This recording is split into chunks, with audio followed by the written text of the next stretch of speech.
La vie est comme une pièce de théâtre, ce qui importe, ce n'est pas sa longueur, mais la façon dont elle est jouée, disait Sénèque. 5 principes stoïciens pour gagner en charisme. Il était une fois dans une petite ville charmante, perché au sommet d'une colline, vivait un homme nommé Gabriel. Gabriel était connu dans toute la région pour sa stoïcité inébranlable, sa capacité à garder son calme dans les moments les plus tumultueux. Malheureusement, cette qualité lui était parfois plus un fardeau qu'un atout dans sa vie personnelle. Gabriel, introverti de nature, était souvent isolé et avait du mal à nouer des relations avec les autres. Ses voisins le trouvaient distant et sans émotion, tandis que ses collègues le considéraient comme froid et inaccessible. Son manque de charisme l'affectait profondément, car bien qu'il souhaitait être aimé et apprécié, il ne parvenait pas à montrer son véritable moi. Cependant, un jour, un événement inattendu se produisit.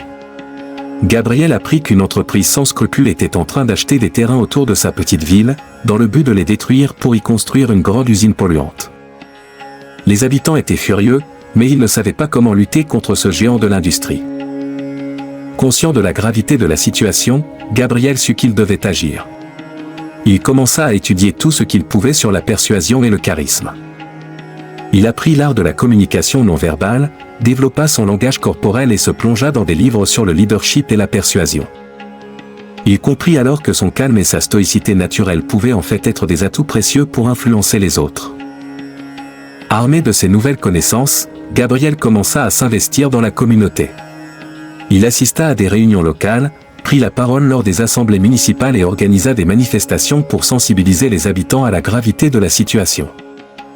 Il sut utiliser son charisme nouvellement acquis pour créer un lien avec les autres, gagnant leur confiance et leur respect. Peu à peu, la population de la ville commença à se mobiliser sous la direction de Gabriel. Les habitants firent front commun, contestant les plans de l'entreprise et exigeant que leur voix soit entendue. Gabriel, avec son calme et sa détermination, insuffla une nouvelle énergie à la communauté. Finalement, grâce aux efforts de Gabriel et des habitants, l'entreprise fut contrainte de revoir ses projets. Le charme et la force de persuasion de Gabriel avaient triomphé, dénouant ainsi la situation qui menaçait leur petite ville. Cependant, cet événement eut bien plus qu'un simple impact sur la ville et ses habitants. Gabriel, qui avait longtemps éprouvé une certaine tristesse d'être si incompris, se rendit compte de la puissance de son charisme et de sa capacité à inspirer les autres. Il sut que désormais, son calme pouvait être utilisé non seulement pour résoudre les problèmes d'autres personnes, mais aussi pour construire des relations authentiques avec les autres. Ainsi, Gabriel continua de partager son charisme et sa sagesse avec ceux qui en avaient besoin, et sa petite ville, autrefois silencieuse et divisée, se transforma en un lieu vibrant et solidaire, où chacun avait sa place. Et c'est ainsi que Gabriel apprit que le charisme acquis grâce à sa stoïcité pouvait être une arme puissante pour dénouer des situations personnelles, transformer des vies et unir les gens autour d'un objectif commun. Dans cette histoire, Gabriel peut être remplacé par chacun d'entre nous, chers amis stoïciens.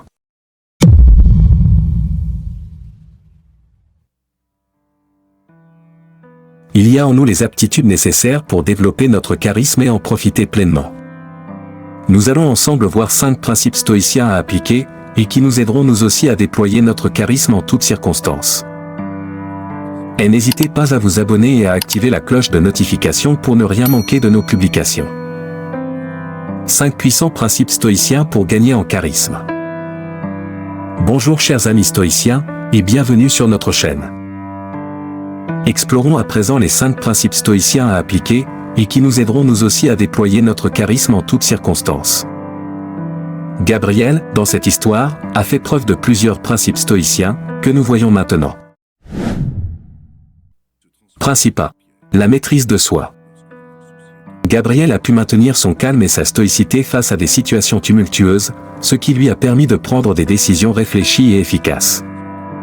La maîtrise de soi est un principe stoïque qui consiste à rester calme et maître de ses émotions, quelles que soient les circonstances.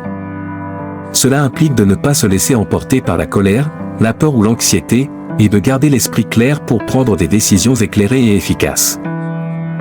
L'exemple de Gabriel illustre bien ce principe. Malgré des situations tumultueuses et potentiellement stressantes, il a réussi à rester calme et stoïque. En conséquence, il a pu réfléchir de manière rationnelle et prendre des décisions éclairées, sans se laisser influencer par ses émotions. Voici maintenant des cas pratiques pour mettre en application ce principe dans notre vie. Lorsque nous sommes confrontés à un conflit avec quelqu'un par exemple, essayons de garder notre sang-froid et de ne pas laisser nos émotions prendre le dessus. Prenons du recul, respirons profondément et essayons de comprendre la situation de manière objective. En restant calme, nous serons en mesure de communiquer de manière plus efficace et de trouver des solutions constructives. Lorsque nous sommes confrontés à une décision difficile, prenons le temps de réfléchir de manière rationnelle plutôt que de nous laisser guider par nos émotions. Évaluons les différentes options, pesons le pour et le contre, et envisageons les conséquences à long terme. En gardant notre calme et en faisant preuve de maîtrise de soi, nous serons en mesure de prendre des décisions plus réfléchies et efficaces. En mettant en pratique la maîtrise de soi, nous serons en mesure de mieux gérer nos émotions, de prendre des décisions éclairées et de maintenir des relations plus harmonieuses avec les autres. C'est un principe essentiel pour la croissance personnelle et le développement de compétences clés dans de nombreux domaines de la vie. Principe 2. L'acceptation du destin. Gabriel a accepté la situation dans sa ville et a décidé de prendre les choses en main plutôt que de se résigner. Il a compris qu'il devait agir pour défendre la cause qui lui importait. Le principe stoïque de l'acceptation du destin se base sur la philosophie selon laquelle on ne peut pas toujours contrôler les événements extérieurs, mais on peut toujours choisir notre réaction face à eux. Cela consiste à être conscient de nos limites et à embrasser ce qui nous arrive sans résistance inutile. Cela ne signifie pas de se résigner passivement, mais plutôt d'accepter la réalité afin de pouvoir agir de manière constructive. Imaginons que nous ayons travaillé dur sur un projet qui a finalement été annulé en raison de circonstances indépendantes de notre volonté. Au lieu de nous lamenter sur cette situation, nous pouvons accepter le destin et prendre les choses en main en réorientant nos efforts vers un autre projet. Utilisons cette occasion pour développer de nouvelles compétences ou pour explorer d'autres possibilités de carrière. De même, dans nos relations personnelles qui souffrent d'embrouilles par exemple, nous pouvons nous servir de l'acceptation du destin et réfléchir à la solution pour passer ce cap. Supposons que nous ayons une dispute avec un proche et que nous ne soyons pas en mesure de résoudre immédiatement le conflit.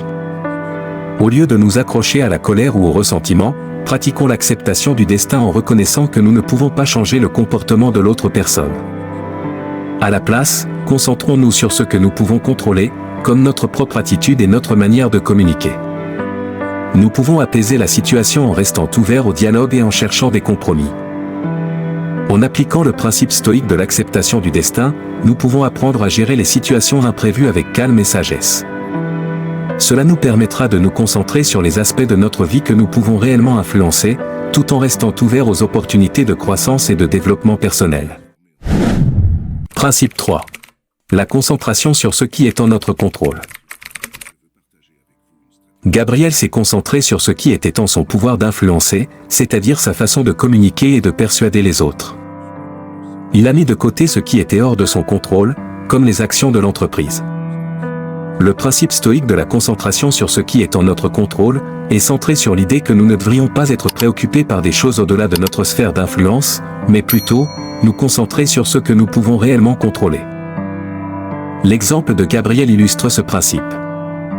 Au lieu de se laisser distraire par toutes les actions et décisions de l'entreprise sur lesquelles il n'avait aucun contrôle direct, il a choisi de se concentrer sur quelque chose qu'il pouvait influencer, sa façon de communiquer et de persuader les autres. En se concentrant sur son pouvoir de persuasion, Gabriel a pu trouver des moyens de faire progresser ses idées et d'obtenir des résultats positifs. Voici comment nous pouvons appliquer ce principe stoïque dans nos vies. Restons focalisés sur nos propres actions et comportements. Au lieu de nous soucier des actions et des attitudes des autres, nous devrions nous concentrer sur notre propre façon de réagir aux situations et aux personnes.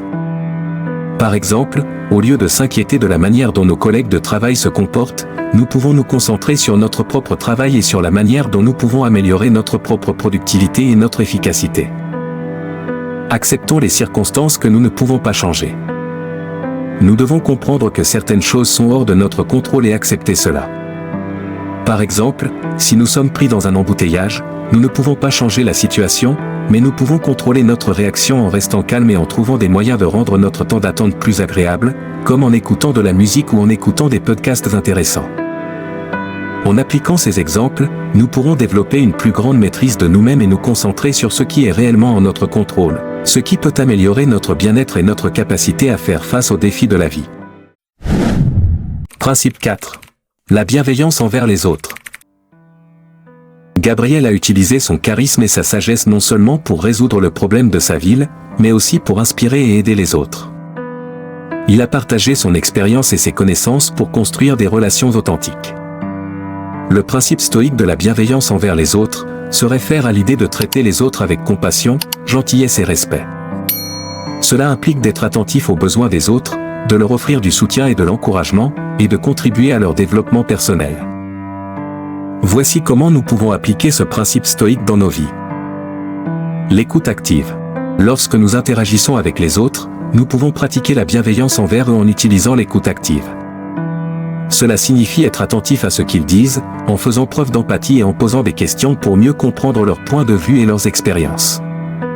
En écoutant de manière empathique, nous offrons aux autres un espace où ils peuvent se sentir entendus et compris, ce qui favorise des relations plus authentiques. Imaginons que nous discutions avec un ami qui traverse une période difficile.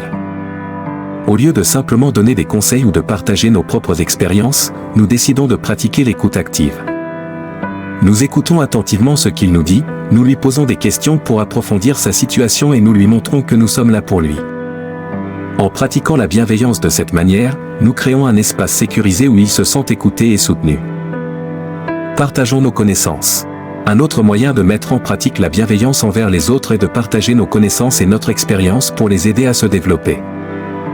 Cela peut prendre différentes formes, comme prodiguer des conseils, enseigner, ou offrir des ressources pertinentes. En partageant nos compétences et nos connaissances, nous contribuons à l'épanouissement des autres et à la construction de relations authentiques basées sur l'entraide. Imaginons que vous êtes un expert dans un domaine spécifique, comme la programmation informatique. Vous décidez de mettre votre expertise au service des autres en organisant des ateliers gratuits pour enseigner aux débutants les bases de la programmation. En partageant généreusement votre connaissance et en aidant les autres à développer leurs compétences, vous manifestez une bienveillance concrète envers eux. Principe 5. La persévérance. Gabriel n'a pas abandonné face aux difficultés et aux obstacles. Il a continué à lutter pour défendre sa cause et a réussi à mobiliser la population de sa ville en utilisant son charisme et sa détermination. Le principe stoïque de la persévérance fait référence à la résistance à abandonner face aux difficultés et obstacles rencontrés dans la vie. Cela implique la volonté de lutter pour atteindre ses objectifs, en utilisant toutes les ressources disponibles et en faisant preuve de persistance et de détermination. Pour illustrer ce principe, voici 2 cas pratiques. Étudier pour un examen difficile. Supposons que nous nous préparons pour un examen très difficile. Nous réalisons que le matériel est complexe et que nous aurons besoin de beaucoup d'efforts pour réussir. Au lieu de se décourager ou d'abandonner, nous utilisons le principe de la persévérance. Nous élaborons un plan d'études structuré, en allouant des heures de travail régulières chaque jour. Nous utilisons diverses techniques d'apprentissage, telles que la prise de notes, l'élaboration de résumés et la participation à des groupes d'études. Même si nous faisons face à des moments de frustration et de doute, nous continuons à avancer en gardant notre objectif en tête et en nous rappelant que la persévérance est la clé de la réussite. Finalement, grâce à notre détermination et à notre engagement, nous réussissons l'examen. Voyons le cas du lancement d'une entreprise. Imaginons que nous souhaitons lancer notre propre entreprise. Au début, nous pouvons être confrontés à de nombreux obstacles, tels que le manque de financement, le manque d'expérience et la concurrence féroce. Au lieu de renoncer à notre rêve, nous appliquons le principe de la persévérance.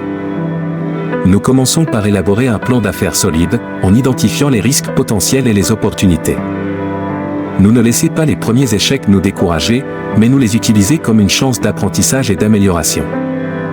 Nous recherchons des mentors et des réseaux pour obtenir des conseils et des encouragements. Nous travaillons dur et consacrons de longues heures à notre entreprise, sachant que cela finira par porter ses fruits. Finalement, grâce à notre persévérance et à notre détermination, notre entreprise prospère et nous atteignons notre objectif de réussite. En mettant en pratique le principe de la persévérance, nous serons en mesure de surmonter les difficultés et d'atteindre nos objectifs, quel que soit le domaine dans lequel nous nous trouvons. Ce principe stoïque peut être appliqué dans de nombreux aspects de la vie, nous permettant ainsi de développer notre résilience et notre détermination. En appliquant ces 5 principes stoïciens dans notre vie quotidienne, nous pouvons espérer cultiver un état d'esprit plus serein et plus équilibré face aux épreuves et aux difficultés. En acceptant les choses que nous ne pouvons changer, en contrôlant nos émotions, en faisant preuve de maîtrise de soi, en exprimant de la gratitude, et en développant notre résilience, nous pouvons trouver une plus grande harmonie intérieure et un meilleur moyen de faire face aux défis de la vie. Voilà, nous avons exploré les 5 puissants principes stoïciens pour gagner en charisme. Nous espérons vous avoir aidé à mieux comprendre comment mettre en pratique ces principes dans votre vie quotidienne. N'oubliez pas que le charisme n'est pas quelque chose d'inné, mais quelque chose qui peut être développé avec de la pratique et de la patience.